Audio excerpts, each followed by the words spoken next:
He kōna ipurangi tēnei nā te reo irirangi o Aotearoa.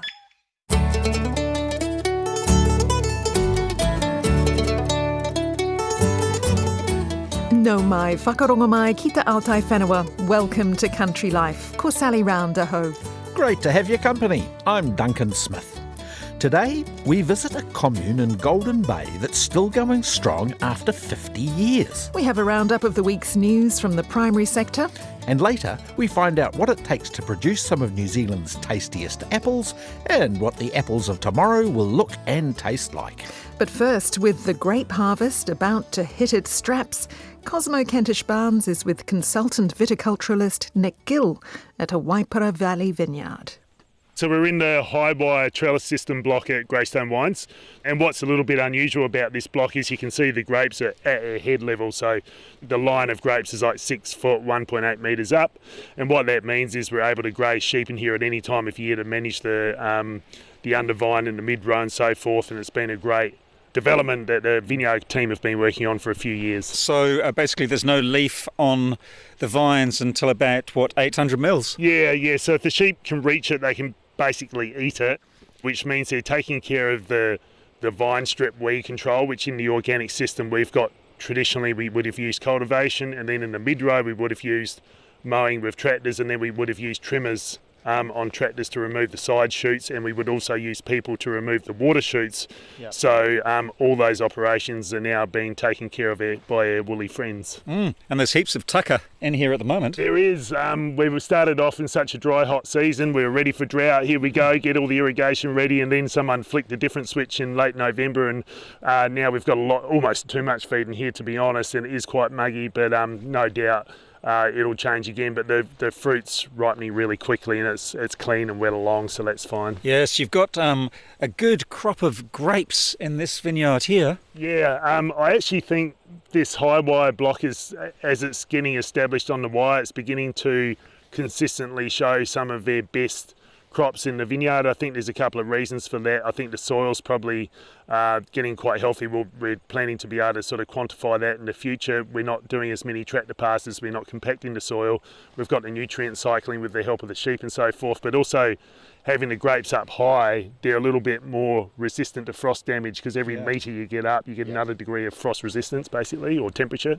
And you've got the net that we're standing under? Yep. So everything on these vineyards is netted or protected by lasers for bird control. So when a region like North Canterbury, where it's still quite a diverse farming system here, and there's a bit of vineyard and then a bit of cropping and a bit of forestry, you tend to find in regions like that grapes get hammered by birds, whereas if you've got like kind of a lot of grapes, you can afford to just net the edges. So yeah, we're full bird control here. We've spent a lot of time and effort getting the grapes on, so we don't want to lose them to our birds locally. Did you have a glut of grapes early on that had to be taken off? No, we haven't done any fruit thinning. It'd have to be quite heavy crops for us.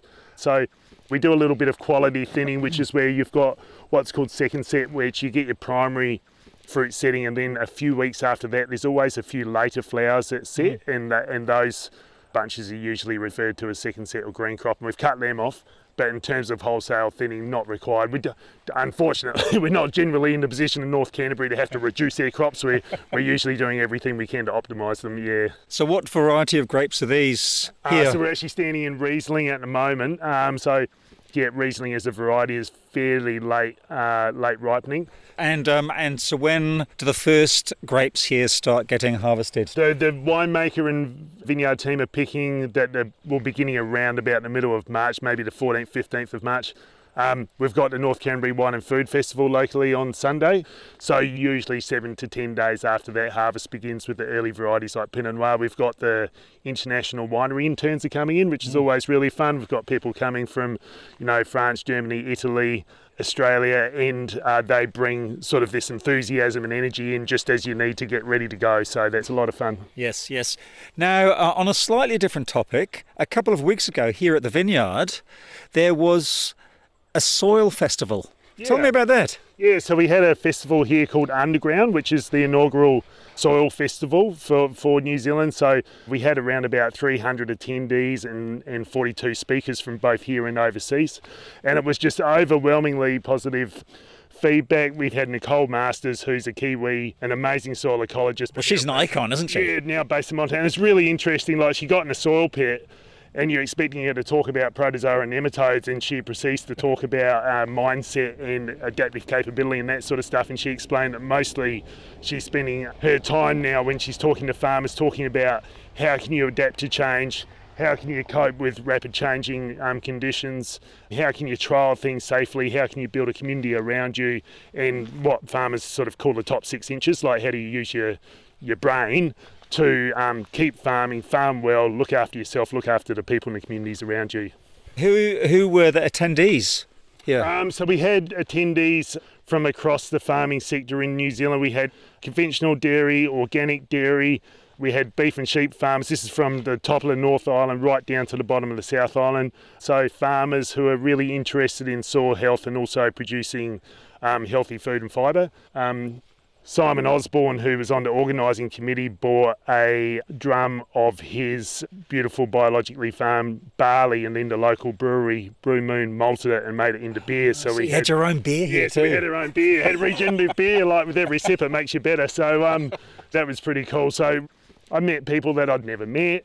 You know, people that are milking like hundreds of cows, but they've got their raceways planted with feijoas and fruit trees and stuff that the cows are able to self-medicate basically as they walk their way to the shed. And there's so much food on some of these farms that the people that live on it and work there are able to get a huge amount of their food requirements off the farm itself, just as part of an integrated system. How inspiring just to hear those stories. Yeah, exactly. Like, we all want to love what we do every day, and if you're a farmer, it's tough going with sometimes balancing the economics of it and the social responsibility, and also the fact that you've had a hailstorm or a frost, and just like lots of jobs, there's lots of challenges. And I really enjoyed on the second morning walking to the hilltop with a friend from the local iwi, Mania Cunningham, and Nicole. We went up the top and we talked about what this whenua means from their point of view. And Mania had told some of the stories of his people and the tribes and so forth, and the stories that mean so much to them. And I talked a little bit about why having clay over limestone is so important, and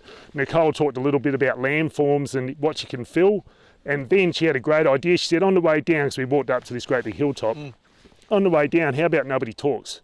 Don't talk to each other, and just really focus on what you can see, smell, hear and feel. And I think we often forget about feel, because we can feel energy, and sometimes we're so busy that we don't, or we can't, or we won't, because it scares us. So she invited everybody to walk this, probably almost a kilometre back to the festival site in silence. And it was powerful. It was so cool. Nick Gill there. As well as being a viticulturalist, Nick provides support to wineries and farms wanting to incorporate regenerative practices and permaculture into their operations. And now to a roundup of news from the primary sector. The red meat industry is bracing in case there are tariffs on meat exports to the United States. New Zealand exports slightly more to the US than it imports, which could make it a target, as US President Donald Trump seeks to eliminate US trade deficits. Meat exports to the US were worth $2.6 billion in 2024. Here's Meat Industry Association Chair Nathan Guy. In the US, their overall herd is down at a 50-year low because of significant drought, so they're relying on imported beef. We're worried about what President Trump might do. There's a little bit of speculation from his tweet that agriculture tariffs could come on the 2nd of April. So we're working hard as an industry with government and our connections in market to just remind the US that if a tariff comes on, it's going to really impact on their consumers and be inflationary and ultimately impact on us. Nathan Guy says if tariffs are put on New Zealand's imports into the United States, meat companies will have to move their product to other markets or take it on the chin. The Trade Minister, Todd McClay, says the New Zealand Embassy in Washington is already making the case to the US against imposing fresh tariffs on New Zealand goods. Farmers in Taranaki say they need sustained rain over the next couple of weeks to have any effect on the drought. A medium-scale adverse event was declared for the region last week, and some areas have gone a year and a half without significant rain. Earlier in the week, parts of Taranaki received up to 33 millimetres in a 24-hour period, But Federated Farmers Taranaki President Leadham Gibbs says it's not enough to make a difference. There's this feeling of, wow, it's really real. There's like this strange mixture of relief and then intensity of what's the future going to look like. Yeah, that's what it was like for me, and that I'm right in the thick of it, and still it was like this kind of real reality. Growers and community leaders in Hawke's Bay are getting behind a proposal to beef up water storage. The proposed 27 million cubic metre Heratonga water storage facility would be on private land about 50 kilometres northwest of Hastings. A feasibility study is being funded by the Regional Council and Central Government through the Provincial Growth Fund. The study will cost around $3.2 million, with the build cost estimated to be $225 million. New Zealand cheese is set to appear in Vietnamese supermarkets thanks to a new trade agreement between New Zealand and Vietnam. Mark Simpson of Sinlei's Christchurch-based Dairy Works says its premium cheese products will get into dozens of stores across Ho Chi Minh City and Hanoi. He says Dairy Works wants to grow its exports from around 35% of business at present to 50% in the next 5 or so years, with plenty of capacity to grow at its Hornby site. It'll also launch into new markets in Thailand and Taiwan soon. The New Zealand agri-tech company Robotics Plus has been acquired by manufacturing giant Yamaha Motors. The company will form part of the new US-based company Yamaha Agriculture, which aims to help growers become more profitable and resilient. State-owned enterprise Pamu seems to have had a turnaround, reporting a profit of $62 million for the half year to the end of December 2024. Pamu, formerly Landcorp, is the country's largest pastoral farmer, managing about 360,000 hectares across 112 farms. It reported a $26 million loss in 2024, which it attributed to falling livestock prices, high interest rates, and the ongoing costs from Cyclone Gabrielle. Chief Executive Mark Leslie says it's good to be able to share some positive results, which includes a forecast uplift in its full-year net operating profit. From a full-year perspective, net operating profit, which is the key metric we use from an underlying performance perspective, we've increased the range for that from, we talked pre-Christmas, 25 to 40 million. We're now looking at a range from 43 to 51 million. So great to be able to talk about some really positive results and being driven by some really strong underlying operating performance, as well as we've seen, some uplift in product pricing as well. Mark Leslie says performance improvements include increasing milk production, growing the number of calves reared, and a 10% increase in weights of stock going to processors. A new survey from Farmers Markets New Zealand shows it's cheaper to buy produce from farmers markets than supermarkets. The survey compared a basket of the same produce from 6 local markets and 6 supermarkets throughout the country. Farmers Markets New Zealand Chair, John O'Walker, says there's a misconception that shopping at supermarkets is cheaper. I was reassured more than surprised that we're still cheaper. I wanted to know, because costs have gone up a lot in the last few years. But what does appear to be the case is that prices at farmers markets are far more stable. They don't fluctuate as much. Vendors will often only put their price up every year or every few years, whereas, of course, at a supermarket it can be almost daily. And finally, last week, Country Life brought you the story of Southland farmer Grant Lightfoot, who invented a product called Kiwi EcoNet. Animals can eat the product, jute bale netting, which is an alternative to the more common and problematic plastic netting. Mr. Lightfoot's story has drawn worldwide attention, and he's been overwhelmed by the response.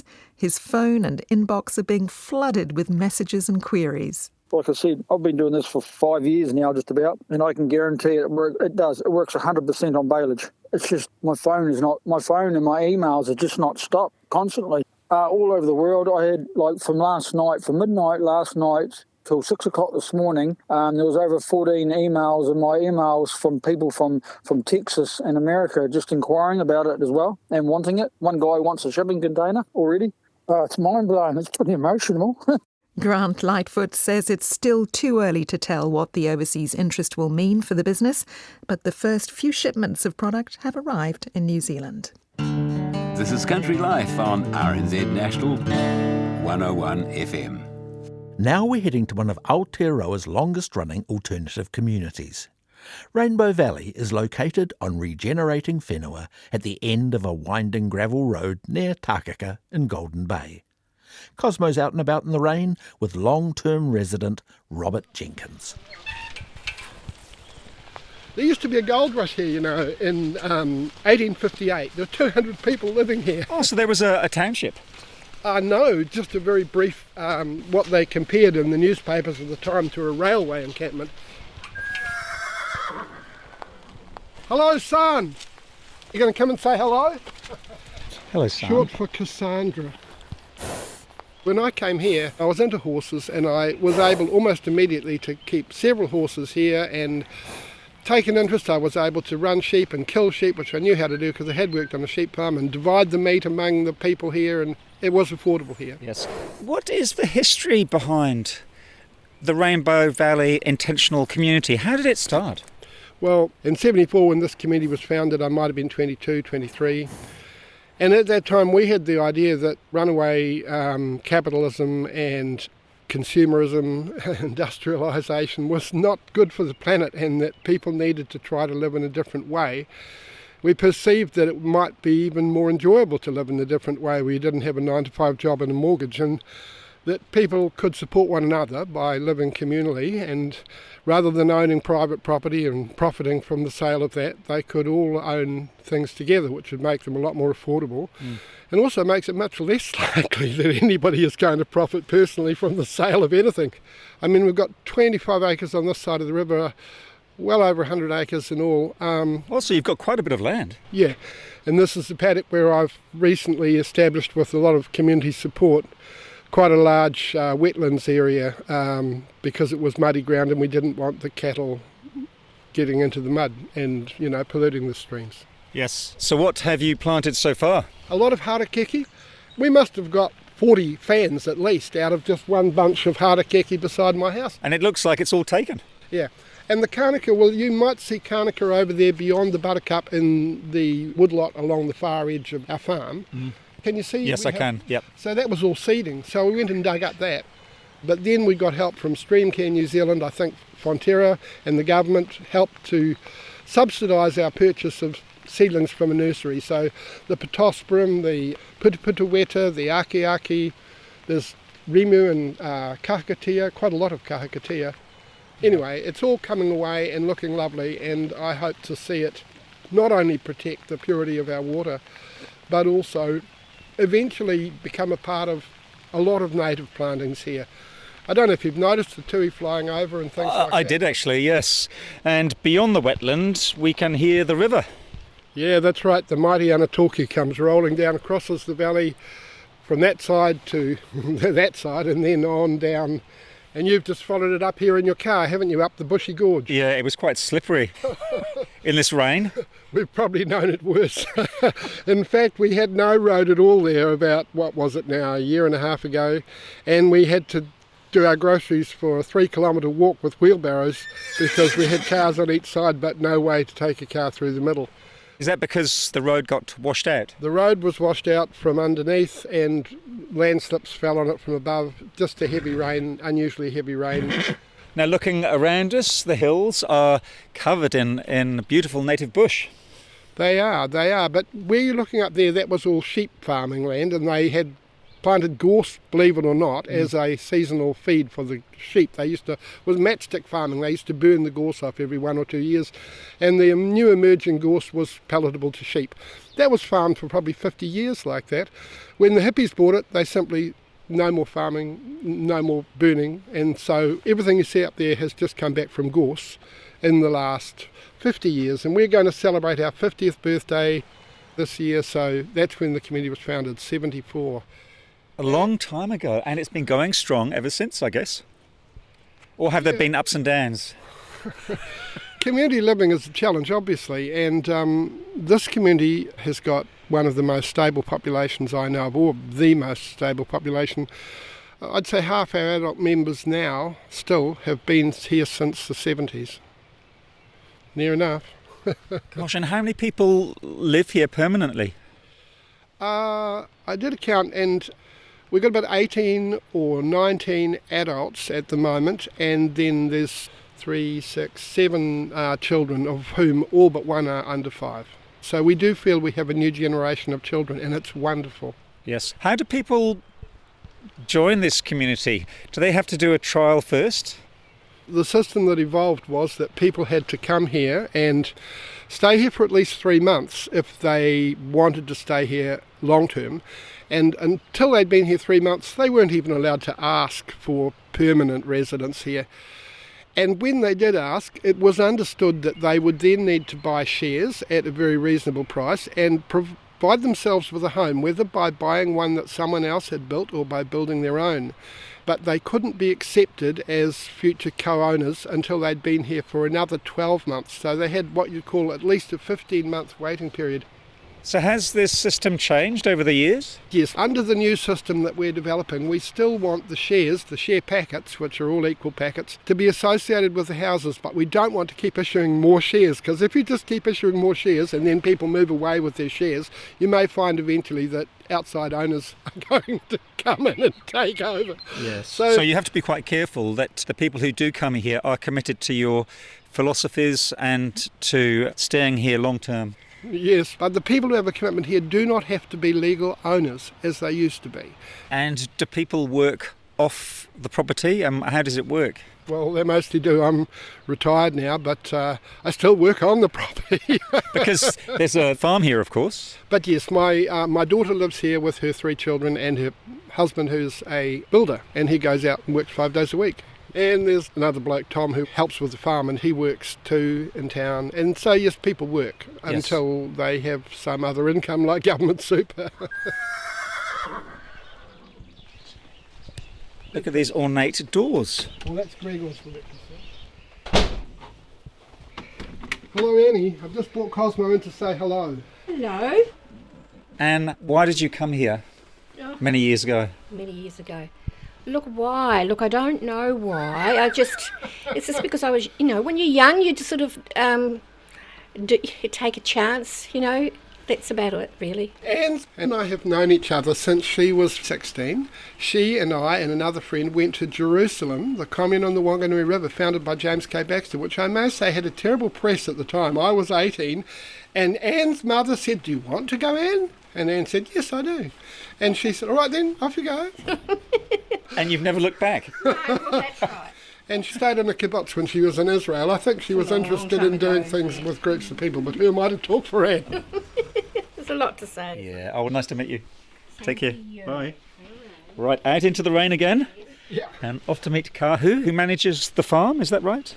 We have what's called a farm team, and we resist the idea that any one person on the farm team is the manager. So, Kahu, Cosmo, Kahu. Now we have come up to Kahu's house, and because it's raining, luckily, Kahu, you've got a wonderful balcony where you can sit and watch the weather come and go. Yeah, and we can watch the birds. This is our pond area up here. It was paddock, and so yeah, it got so lovely. plugged up. Yeah, that it kind of created itself and just helped it along. But now we've got kingfishers, all sorts. I raised 2 wild ducks. Putangitangi and a harera, I think it is, a grey duck, and both of them come back with their mates. Yeah. How long have you been here? 29 years now. And what made you want to join the community? I've left the North Island with my 3 kids and thought I'd just look around, and started at Graham Downs community for a little bit, then Tui for about a week, and then they said try Rainbow, so yeah. And you've never left? No. Briefly to Tui for a year. Tui is another intentional community in Golden Bay. In fact, I've done a couple of stories there. Oh, great. Yeah. Cool. Yep. So how old were your children when you came here? 1.5, 3 and 8. Yeah. Gosh, so you had your hands full. Mm-hmm. When you came here, where did you live? Down by the barn. There's a building by the barn down there. It was 1 room. And I covered the bottom in, so we had 2 rooms then. And but but then this place came up for sale, so I was really lucky to get it. Yeah. Now you are part of the farm team, is that right? Yeah, for the last 6 months we've created a new farm team, and we have 8 cows at the moment. 4 will be breeding next year, but we just have 1, hopefully in calf at the moment, by AI, which is our milking cow, and the others are steers for eating, so yeah. Yeah, to feed the people who live here at the community. Well, that's what we're trying to get back to, is concentrating on ourselves and our own needs for a while and resting the place, because the really intensive farming came to quite a crisis, and we realised that it needed a rest. The ground was not coping with the number of stock that were here. So you've reduced stock numbers? Yep, from 45 down to 8. Yes. What do you love about living here? The quiet, the isolation, the river. I love swimming in the river. Just the actual freedom of being able to be naked, do my garden, do my sculptures. Yeah, and I do enjoy people when I'm able to. But yeah, it's beautiful. I just wake up in the morning and go, well, there's nowhere in the world I'd rather be than here. Yeah. Now, even though it's raining, Kahu, can we go up and have a look at your small herd of cows? Yeah, sure, great.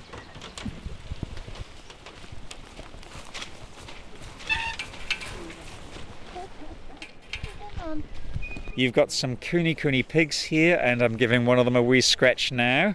Oh, it's loving this. Yeah, they can squeeze through the sheep netting at the moment.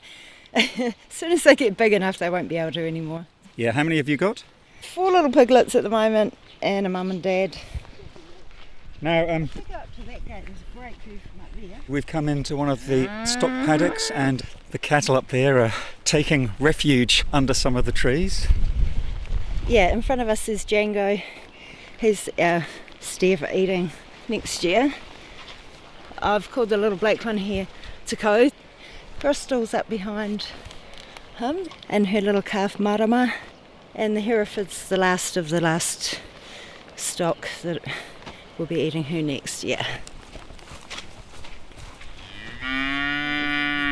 We've got a wonderful vista of the whole valley, and we can get a glimpse of the Anatoki River. Can you see all the Manuka and Kanuka on the slope behind it, or on the flat land on the other side of the river? That's all our land too. How do you get over the river? There's various fords, and we've got a flying fox. But we're no longer farming that. The decision we made about the same time that we decided not to let our cattle have access to the river here, because while they had access to the river, they were likely to pollute it. And getting them across the river was always a challenge. It was fun with the horses, though, you must admit.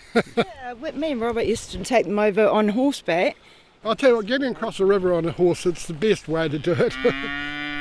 Now from here we can see most of the houses that are tucked into the base of the hills, and in the middle of the valley it's just paddocks and bush and trees. Yeah, and when you look down from above, it looks beautifully organic. I've never seen a housing development anywhere that seems to fit the land so well. Robert Jenkins and Bovine Chorus ending that story from the Rainbow Valley Intentional Community in Golden Bay. Cosmo Kentish Barnes was also talking to Anne Taylor and Kahu Squires. My name is Sarah Maxwell. I am a farmer from Fielding in the Manawatu, and you're listening to Country Life on RNZ National. Ever wondered what goes into making your favourite apple? Well, for apples like the Dazzle, Rocket and Sassy, it's a process that can take almost 20 years from concept to the supermarket shelves. Janina Schwanecker's taking us into the lab to find out more. I'm at a lab at Plant and Food Research in Hawke's Bay. We're taste testing a range of different apples developed by the scientists here. Sitting with me are Natalie Prophet. I'm the breeding operations manager for the pipfruit breeding team in Hawke's Bay, and I've been working at Plant and Food Research for 20 years. And Anna Tattersall. I am in the post-harvest lab at Plant and Food. I've been here for almost 7 years. We're joined by Amanda Lyon. Hi, I'm Amanda Lyon, Brand Manager at Prevar. And Tony Martin. And I'm Tony Martin, I'm the Chief Executive at Prevar. You'll hear more from them later. Now back to the taste test. So this is one that's come through our program called Sassy. This one sort of stood out because of its unusual shape. So it's very conical looking, so it's quite easily differentiated from a lot of other sort of round apples. It has really good red colour coverage, so it's usually in the high 90% for sort of red all over, which is another appealing characteristic. It has a pretty good texture and a sort of mildly sweet flavour as well. Another good attribute of this one is it's quite early maturing too. So it's often picked before Royal Gala, which is sort of the main sort of staple in the industry. So anything that is harvested prior to Royal Gala is a bonus. Plant and Food Research is a Crown Research Institute. Along with New Zealand Apples and Pears and Apples and Pears Australia, it owns a partial stake in Prevar, a private joint venture founded in 2004. Prevar develops and sells new apple and pear varieties. It holds exclusive access to the genetic material in Plant and Food Research's apple and pear repository, allowing them to license these varieties. Some of them you'll be familiar with. So this one's Dazzle. This is the Dazzle? This is Dazzle. Can you describe it for me? Okay, Yes. so it's very attractive. It's always very even, very clean, very red. Some people liken it to a cricket ball. It's a really easy apple to grow. For us, it's a really good parent. It pollinates really well, which is always a bonus for us. Time for a tour to see what the team has been busy working on. From the labs inside where new breeds are developed, to the glasshouses outside where these new varieties are grown. This is our main breeding lab. So at the moment, there's a lot happening in here. Normally, when we're doing fruit evaluating, there'd be 5 people in here. We'd be tasting apples all day, 4 or 5 days a week. Do you get a bit sick of them? Absolutely. Considering a lot of it's not particularly nice to eat, but you've got to sift through those ones to find the good ones. What kind of qualities are you looking for when you're doing those taste tests? So the main one is texture. So it needs to be crisp, most of all, as well as firm, juicy. And then we sort of move to flavour, which is sweetness with usually some acidity to balance it out. But then there might also be other aromatic flavours that you can get through. But then it's also like a lack of undesirable things, so you don't want things that are bitter or astringent. So it's kind of a combination. And then after the taste sort of side of it is the aesthetics as well. So it needs to look nice. People eat with their eyes.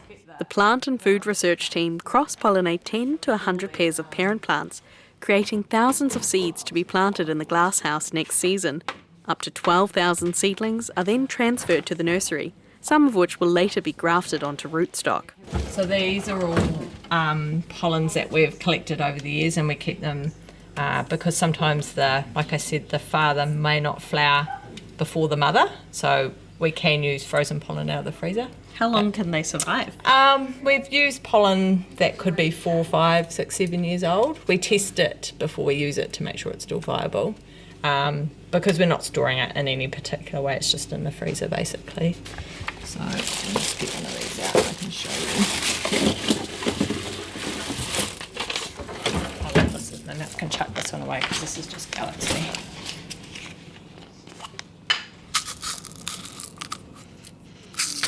So that's what it looks like. It's basically just a vial of a yellowy kind of powder. Yellow dust, basically.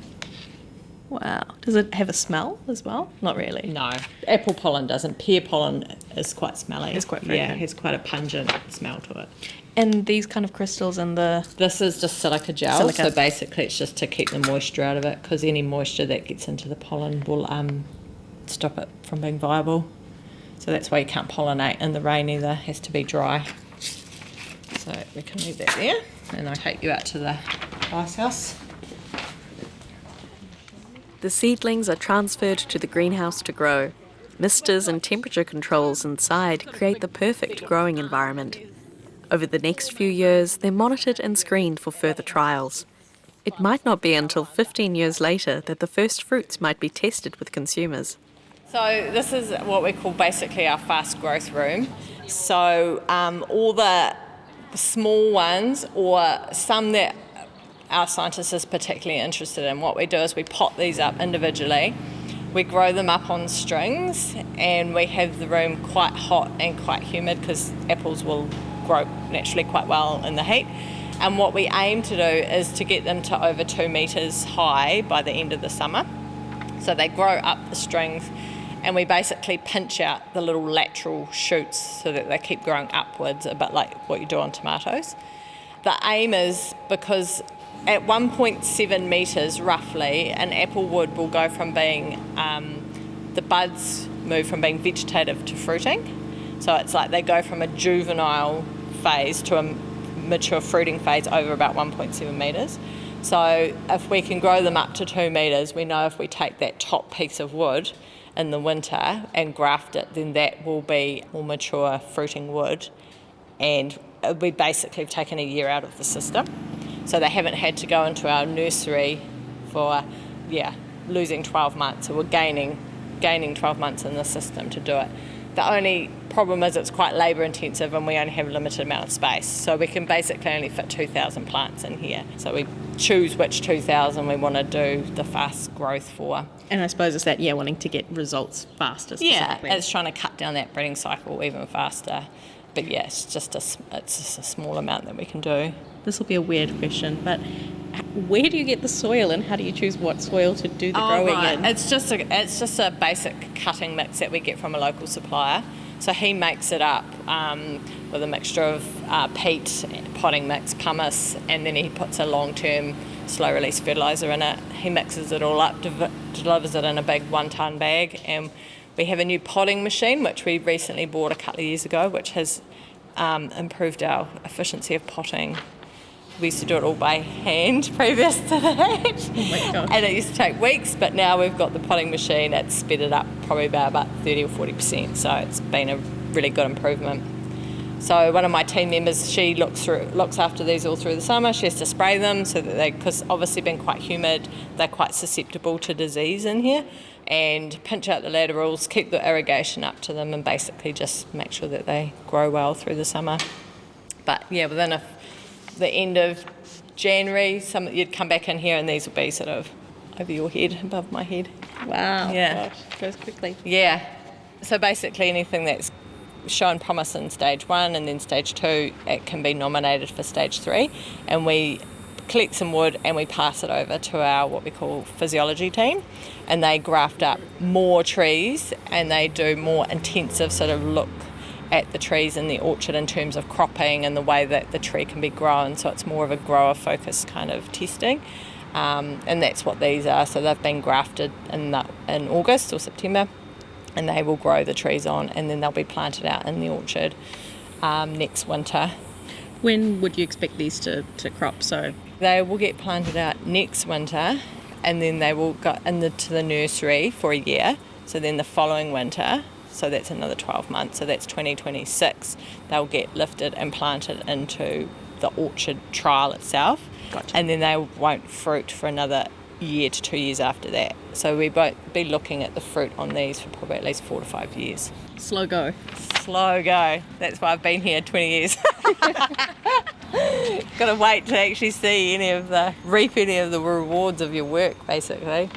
Once those stage 3 trees are in the ground and start fruiting, then that's when Anna's team comes in and they start to do more of the post-harvest fruit work. So that sort of ties quite nicely into her lab where we're going to go now.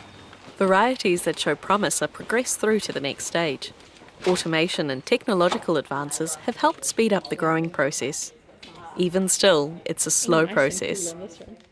Back inside the labs, Anna talks us through what makes a good apple and how they test this. We jump in with stage 3, so once the breeders have identified those selections that have the most promise and the traits that we're really looking at closely, we put them through their final paces. So we look at how the fruit stores, because so much of our fruit in New Zealand does go overseas. So that's quite a big focus of our work. So we look at fruit quality, any storage disorders that might pop up, the best ways to store the fruit so that we get the best quality on the other end. And you've got some fruit here on the table for us. Can you tell me a little bit about each of these apples?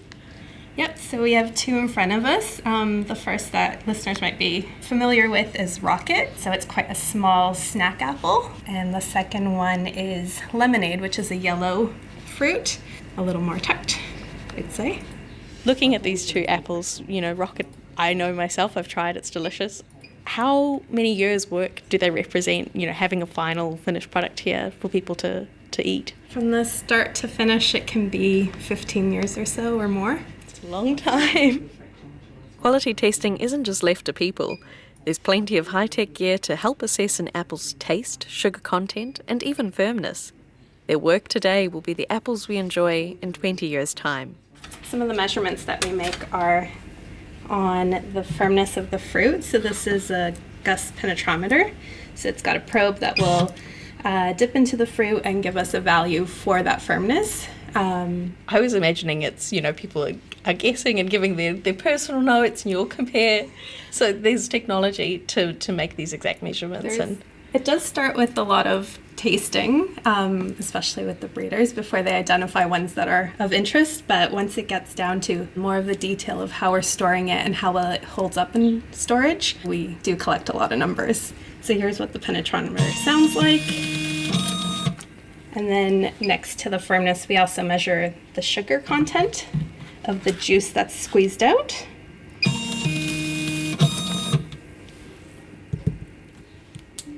One of the more detailed ones, we often measure internal ethylene concentration. So we can control ethylene in storage to lock in the freshness of the fruit. So we use 1 MCP, and that blocks the ethylene receptors.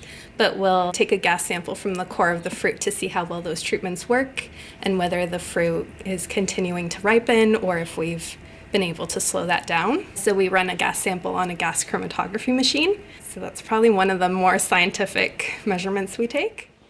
Priva, which just recently celebrated 20 years of operations, helped shape the future of the industry by detailing what they're looking for.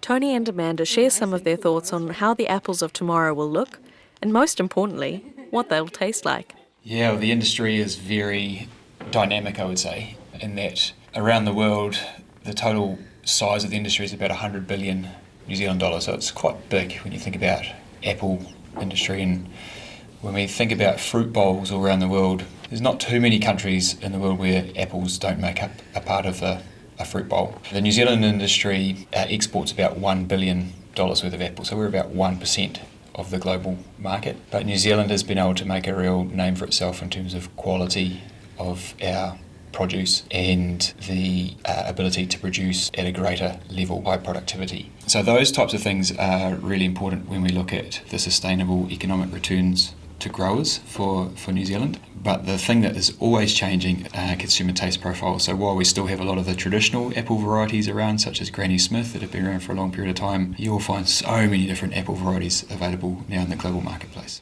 Consumers have expectations now in terms of crunch, flavour, that texture, the sweetness or acidity of the apple. So as the apples have been improving over time, so have been the lifting expectations of consumers. And we definitely see trends in terms of even further expectations around better nutrition, elevated vitamin levels, things like that consumers are definitely going to look for more in their apples of the future. How do you track those sort of consumer trends? Is it something that you get from the supermarkets, you see what people have stopped buying and what people are buying? Is it feedback from growers? Is it feedback from the consumers themselves? Yes, I mean it's a combination of all of those. Bearing in mind the innovation time frame, we have to look much further ahead. Yeah, just look for innovation that will be appealing, in a long time to come as well. So whilst we can look at current sort of trends and feedback, we have to look further ahead in terms of what might be appealing in 15 to 20 years' time. So, the R&D timeline is about 12 to 15 years. So the crossings that the Plant and Food Research team do in terms of creating new apple varieties will ultimately end up on a shelf in about 15 years' time. So the apples that people are enjoying today, such as Dazzle and Lemonade and even our Peekaboo pears, they were developed many, many years ago. Where is the industry heading, and what do you think are going to be those future trends that you're trying to predict? I mean, can you share, I suppose? Yeah, so we have a number of different product concepts that we work with Plant and Food Research on developing over time, and that's based on looking out into the next 10 or 15 years. So consumer traits, absolutely a key driver of that, and making sure we're meeting those changing needs of consumers. But there's also a lot of things we have to factor in from the grower perspective. So, of course, environmental sustainability and our opportunity to really make apples a much more appealing crop, not only to retailers and to consumers, but also for growers and investors and how they want to use their land. With that comes a lot of focus on things like disease resistance, and if we can breed disease resistance into our apples, it means that, well, you have a much higher yield in your crop because it's less likely to be affected by the disease. But from a sustainability point of view, it also means things like less utilisation of chemicals, with a less amount of times a tractor has to go up and down a row spraying the trees. So all of those things combined mean that it offers a really valuable benefit to the grower from an economic perspective, a valuable benefit to the retailer, and a valuable benefit to the consumer. That's a really big focus for a lot of the things we are working on now and into the future. And then in addition to that, everybody knows the saying, an apple all day keeps the doctor away, but not many people could tell you why. And apples have always had a really strong place in the fruit bowl, but we really want to start to elevate the profile of apples back up again, because it is one of the world's best fresh and natural snack products. And we can see apples are not going anywhere. We're going to have apples around for a long time. So how do we really elevate them up so that they become a much more favourable choice? So it is things like health and nutrition benefits. We talked a little bit earlier about accessibility to apples, and New Zealand is a very good country at producing really high quality produce, whether it's meat or whether it's from the horticulture sector, but it is often enjoyed by people overseas. Can you talk me through that and whether you think that might change in the coming years?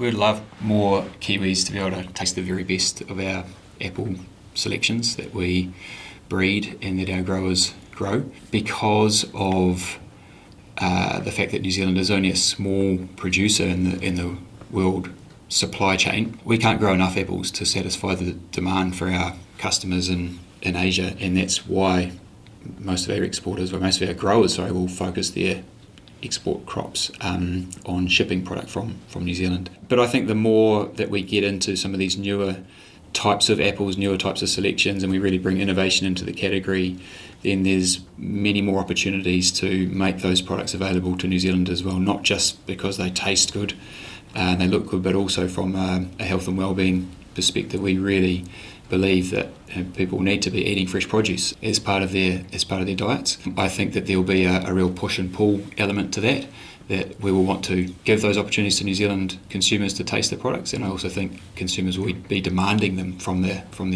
retailers or their supermarkets wherever they shop. Plant and Food Research truly is a world-class organisation and is recognised everywhere in the apple and pear breeding game. So Priva commercialises the work that Plant and Food Research does, but we also want to take the time to acknowledge how important they are in everything that ends up out in the marketplace.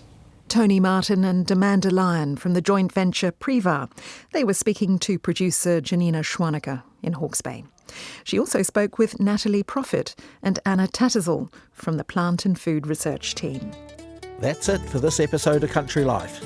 As always, it's been great to have your company. You can find out more about the stories you've heard by checking out our episode and show notes.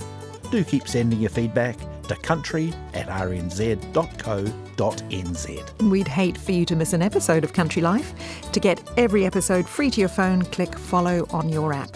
And it'd be great if you could give us a shout out on social media or tell a friend by clicking the share button in this app.